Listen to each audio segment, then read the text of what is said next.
Hey everyone, welcome back to my channel. Today I'm doing a little bit of a different video. I got a Takeya cold brew coffee maker for Mother's Day, and I've been making cold brew almost every week. So I wanted to give you guys a review of what I thought of it. I love cold brew during the summer especially. So I thought this would be a great video if you're looking for a cold brew maker, or it would be a great gift idea for someone that you know that loves coffee. I know I absolutely loved receiving it for Mother's Day. So I'm going to start by showing you how to make the cold brew, and then I'm going to go into what I like and what I dislike about the maker, and then I'm going to share a Starbucks chocolate cream cold foam cold brew recipe with you.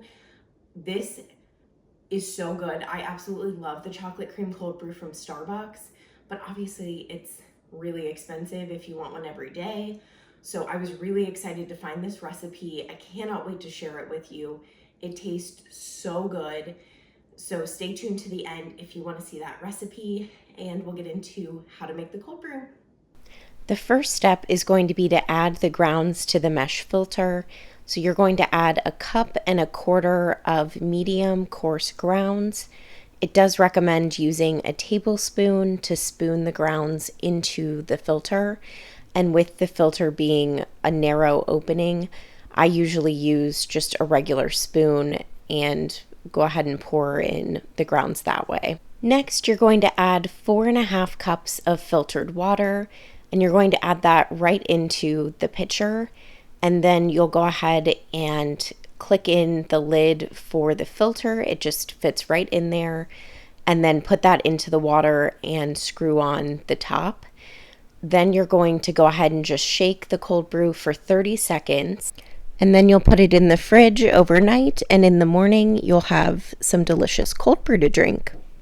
So I'm going to go through all of the things that I love about the coffee maker, and then I'm going to go through a couple things I don't like about it. So the first thing that I love about it is that it's so easy to make the cold brew. Hopefully you just saw, it just takes probably 5 minutes or less to get the grounds in, get the water in, shake it up, and just throw it in the fridge. Obviously you have to wait some time because it does have to steep overnight, but then in the morning you just pop out the filter and then let that drain so that it gets out all of the excess cold brew. You just pour your cold brew and you are good to go. So I absolutely love how easy it is to use. The next thing that I love about it is how delicious the coffee turns out. The thing that I love about cold brew is it's less acidic than regular coffee. And I think this cold brew in particular is just so smooth. I've used several different types of coffee grounds, and all of the different types have come out tasting absolutely delicious.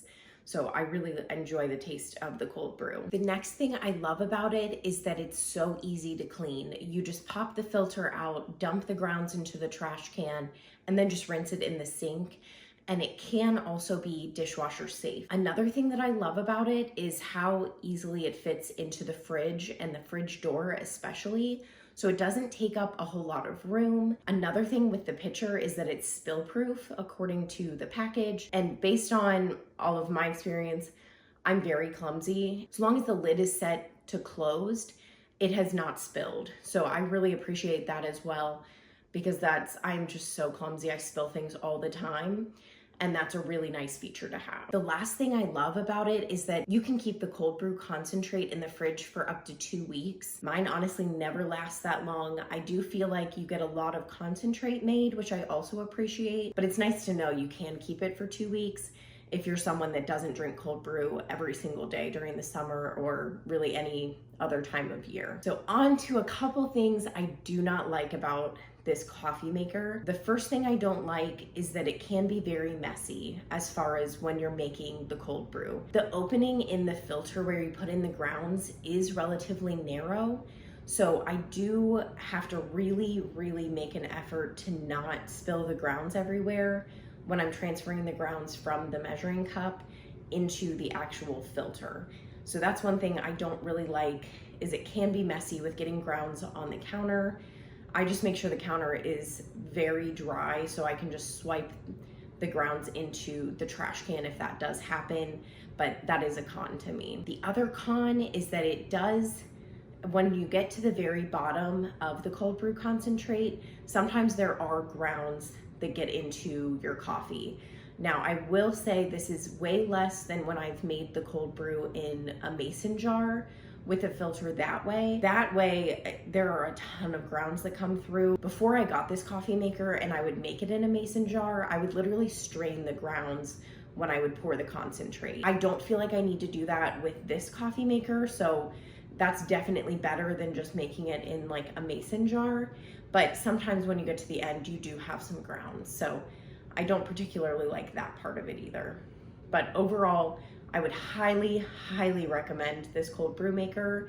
This is a great gift. It's relatively inexpensive. I'll go ahead and link this down below if you're interested.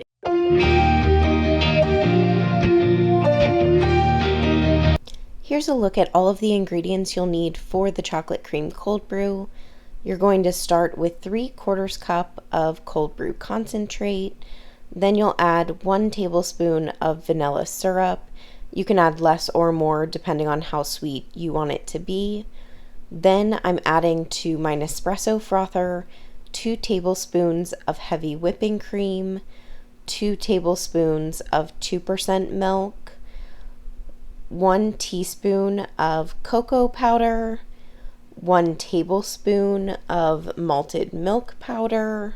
Then you'll add 1 teaspoon of vanilla syrup, and then I just frothed it up in my Nespresso frother. You can also use a hand frother or a mason jar to shake it up and pour it right over the top of the cold brew. Thank you all so much for watching. I hope you enjoyed a little bit of a different video reviewing the Takeya cold brew coffee maker. If you are interested in buying this cold brew maker, I'll have a link in the description box below for Amazon. So thank you all so much. I hope you have a great day, and I will see you all next time. Bye guys.